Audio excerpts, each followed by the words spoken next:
The SUV had barely rolled to a stop before the dashboard lights blinked out, and silence swallowed the hum of the road. Ibrahim Traoré, usually the eye of calm in a storm, sat motionless for a few seconds, the wheels still warm beneath his hands. The desert surrounded him in every direction, not just vast, but uncaring. There were no signs, no sound except for the faint crackle of engine heat and wind sweeping over sand. His phone read no signal. He turned it over and placed it face down beside him. Outside, heat shimmered like a mirage, painting the world in waves. Traoré stepped out slowly, scanning the land with the same caution he used in war zones. He opened the hood. Steam hissed softly. This wasn't a place you break down by accident. From a distant road, dust curled behind an approaching pickup. Old, American, sun-bleached, it growled closer. Two white men in dusty jeans leaned out, one squinted thumb resting on his belt. Didn't expect a brother this far out. The younger one smirked, eyes dragging across the SUV. Trouble? The sarcasm was thinly veiled. Traoré didn't flinch. His stance was relaxed, deliberate.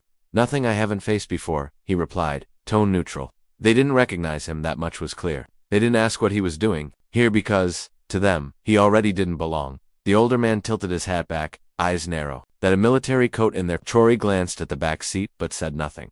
The silence thickened. Folks might take that the wrong way, he added. The younger one laughed, nudging his partner. Relax, Earl, he's just out here, sightseeing. The two men exchanged a glance, then turned back to their truck.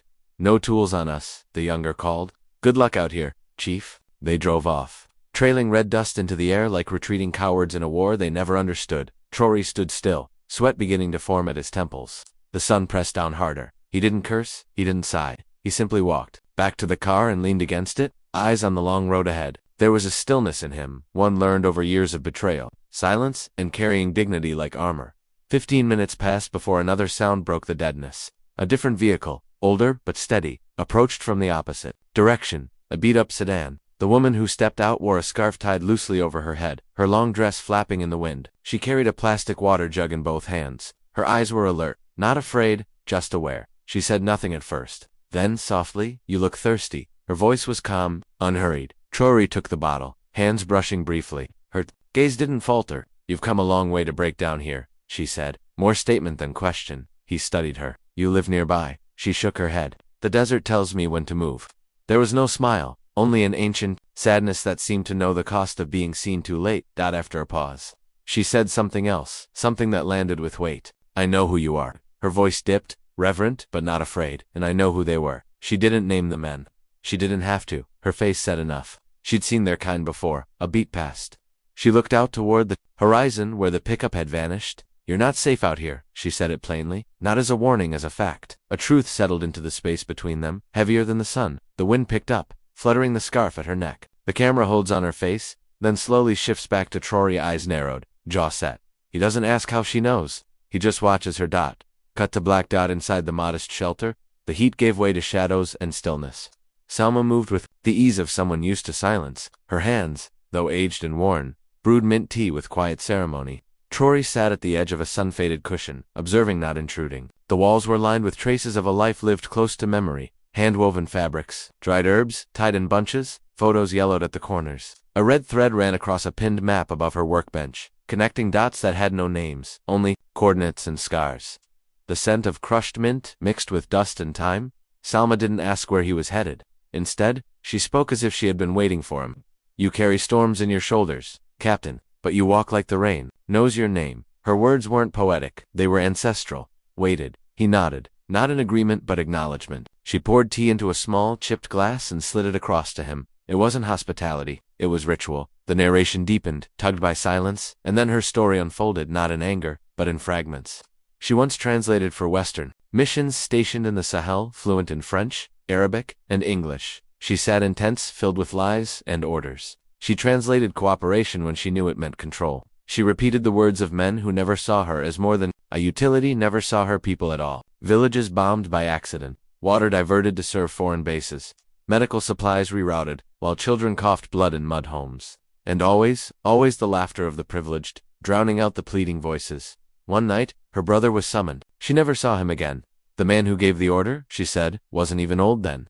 He had a toothpick in his mouth," she murmured, pouring more tea. Smiled like he was lighting a campfire. It was the same man, the arrogant one. From the roadside she never got a body, never got a name. Only silence. "But I remember," she said. "The desert remembers." Traore's silence spoke in return.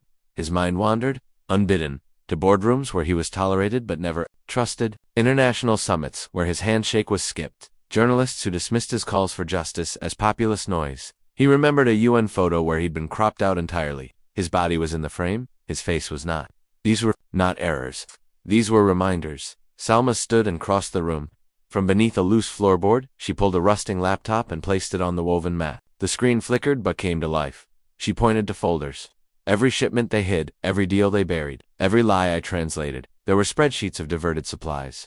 Photos of white diplomats holding champagne flutes beside, men in uniform. Coordinates of black sites where dissenters disappeared. Her hands trembled only slightly when she opened the files. I collected this for years, she whispered, for someone who might know what to do with it. Traore leaned forward, jaw tightening. You never shared it, he asked. She shook her head. Who would believe a desert woman who speaks too many languages? He nodded once, pulled out his phone, and connected it to the satellite modem tucked in his bag. The connection sputtered. Struggled. He began uploading the files to a secure channel, but the signal lagged. A bar dropped. Then another. Outside, the air shifted a low rumble, growing louder, cutting across the stillness like a warning. The same pickup truck, same roar, same dust. Salma didn't flinch. She stood by the doorway, one hand resting on the curtain edge. They don't know, I remember, she said. Her voice carried no fear, only finality. But they will. Traore's eyes scanned the screen. Upload 62%, too slow. He stood, checked the window. We don't have much time, he muttered. Salma didn't move. You asked why now, she said, eyes meeting his. Because you listened, and they never did. The pickup stopped just outside. Doors slammed. Footsteps crunched over sand. Traore unplugged the device, slid it into his coat. His breath slowed, like before a mission. Salma nodded once. If they ask, she said, tell them that Essa taught me how to wait. Then she opened the door. The wind tore across the shack's doorway like it had a voice of its own, lifting small clouds of dust and flinging them into the sky. Salma stood in its path, unmoved, eyes narrowing as the pickup skidded to a halt a few yards from her steps. The engine remained running loud, guttural, like a threat that hadn't learned subtlety. The younger man, now with sweat glistening on his temple, stepped down first. His hand hovered just above his belt.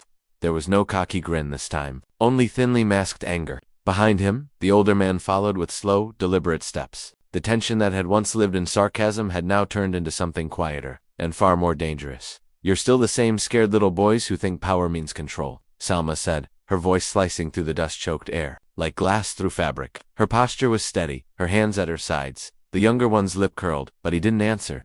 The older man's laugh was brittle. So this is what you do now, he sneered, helping some African king in the dirt? He ain't your problem.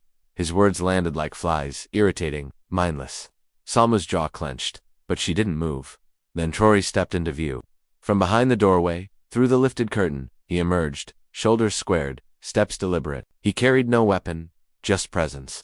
The kind that silenced rooms and stripped men of their excuses. No, he said, stopping just in front of Salma. His voice was calm, deliberate, but I'm yours. The words froze the moment. Behind him a small transmitter blinked green, signal acquired.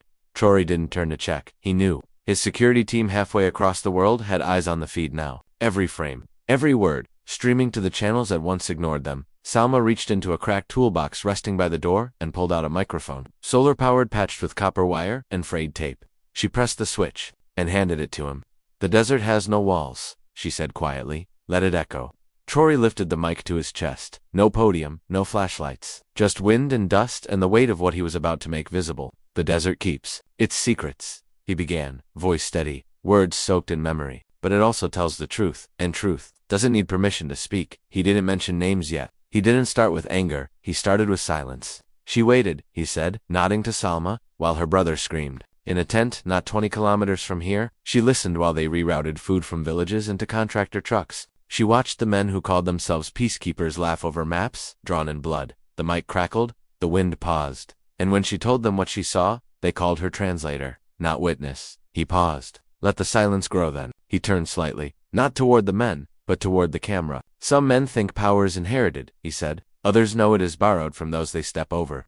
Today, we return the debt. The younger man took a step forward, trying to break the spell. You think anyone listens to desert rats and washed-up soldiers? He barked, his voice louder than needed. You think some live stream's gonna change anything? Traore turned his head, just enough. They will, he said. A beat. Then a second green light blinked to life on the screen beside him. Files began dropping into public drives, photos, logs, voice recordings, aid shipments, rerouted.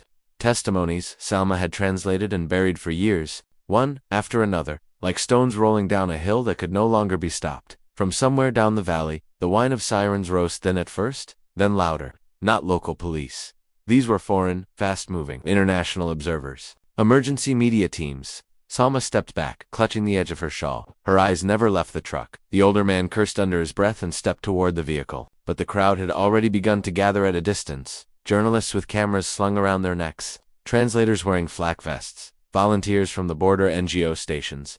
What began as desert quiet was now shifting into public memory. The two men backed away, not arrested, not yet punished, but exposed. And exposure was the beginning of erasure. The camera didn't follow them. It followed Salma, who stepped forward slowly, holding something wrapped in cloth. She unwrapped it gently, a small photograph, frayed at the edges. Her brother, no older than 22, smiling shyly in a white cotton shirt. She held it up to the sunlight, just enough for the lens to catch. He waited for this, she said, her voice shaking only now, tears catching in the lines of her cheeks even when the world forgot him. The desert didn't. Traore didn't speak again. He stepped back and let the images, the voices, and the memories speak for themselves. The dust lifted, not as a storm now, but as a curtain. The truth was no longer buried. It had been named. Weeks pass, and the world doesn't forget. Not this time. The hearing is televised across continents, translated in multiple languages, streamed by those who once ignored such stories. The two men sit behind wooden microphones in a sterile hall, clean suits, clean haircuts, but nothing clean left in their words. Their eyes twitch under pressure. One clutches a stack of papers, reading rehearsed lines about misunderstandings and protocol failures. The other stares blankly, jaw clenched, as questions are fired from reporters and human rights representatives. But the damage isn't in the questions, it's in the silence that follows their answers. No applause, no sympathy. Just recorders clicking, eyes watching, truths known. The courtroom is no longer a stage, it's a mirror. The camera pans wide. Salma sits near the back, spine straight, head uncovered. Her dress is modest, but her presence outshines the marble walls. She doesn't blink. Beside her, Traore wears his military jacket again, but the shoulders sag. It doesn't symbolize command now. It symbolizes memory, burden shared. He doesn't speak, he doesn't need to. Beyond these walls, the world has already spoken. The footage from the desert, her voice, his words, the files spread faster than policy ever could. Social media named it the desert testimony, not a leak, a reckoning. In Burkina Faso, university students paint Salma's face across city walls. Call her the woman who remembered. They add her brother beside her in murals half lost in sand, half etched in fire. In Spain, a human rights gallery exhibits her, old map with red threads still pinned.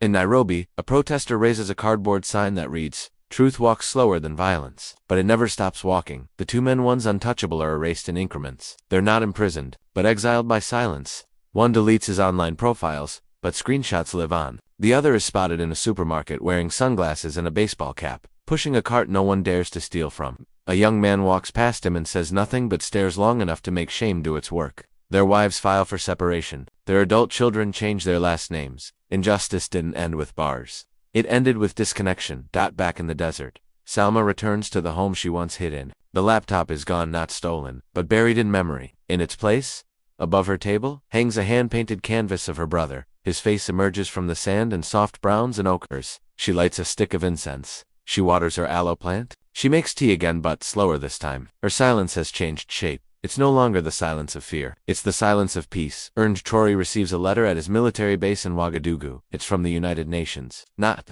a formality, but a request. Please attend the Geneva Convention Conference. Share the framework.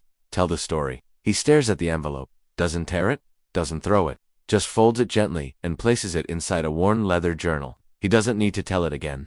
The desert already did. In a quiet TV interview weeks later, a young journalist hesitates before asking the final question. Her voice is soft, almost reverent. "Captain, what gave you the strength to keep standing, even when it was just you?" The camera lingers on his face. He looks up, not at her, but toward the window, where dust swirls outside. A faint smile tugs at the corner of his lips. "I didn't," he replies. "The desert did."